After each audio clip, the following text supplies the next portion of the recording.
he's being given too much credit. Wala namang kapangyarihan sa kanya para ano. Pero sinabi rin naman po ni Senate President Chis Escudero, kung tatawagan sila ng presidente na mag-special session, makikinig sila. O sabi naman presidente, kung hihingi rin po ang Senado po ng special session, papayagan niya. So parang nag-aano sila eh. initiate Sino ba nag-i-initiate, ha? Yun ho ang sinasabi. Kasi yan ho yan. Siyempre may internal rules ang Senado, di ba? Kasi ako, as an observer, ako ordinary Pilipino observer, siyempre bago ho umano yun, baka pinag-aaralan pa nila.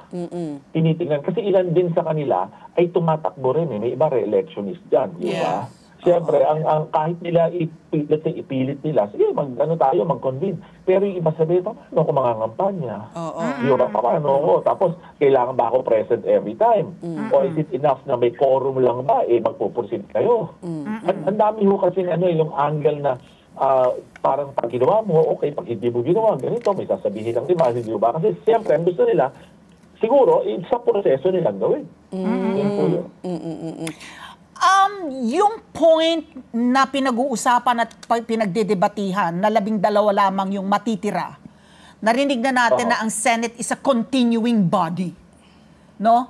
So, yung kumbaga, may matitirang 12. Ngayon, isa sa mga very interesting that was pointed out by Senate President Chis Escudero yesterday, ang pag hindi daw naiiba ang impeachment court once it's convened, it's a court of order. So ang analogy niya, yung Supreme Court, Court of Appeals, no? Yung mga Civil Service Commission, COMELEC, na kahit pa may mag-retire na mga mahistrado, hindi naman nadi-dismiss yung mga kaso na pending. In much the same way, ganun din daw kapag impeachment court, na kahit pa magbago yung mga uupong senador, it doesn't really matter.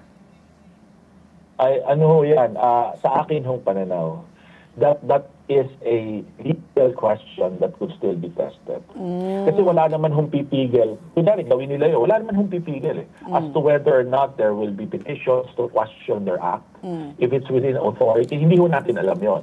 Pero ang nga ho doon, these are matters that they could say, that they could discuss. Pero ang tanong kasi, ano ba ang authority mo para manatili na maging senador is yung mandato ng tao.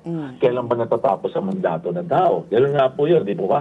Tapos pag nagpatuloy ka na wala ng mandato ng tao, tapos yung numbers, wala ng mandato, paano ka paupo? Di ba? Paano ka magpa-participate? Pangalawa, paano mo makukuha ngayon yung 2/3? Kasi 2/3 ang requirement para mo siya para mo makonvict ang isang public officer. Ganun po yun. Kaya nga, marami siyang legal angle dahil sa special conditions o kasi dahil election period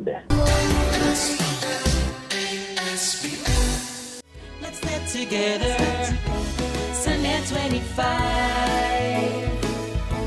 Sunday 25.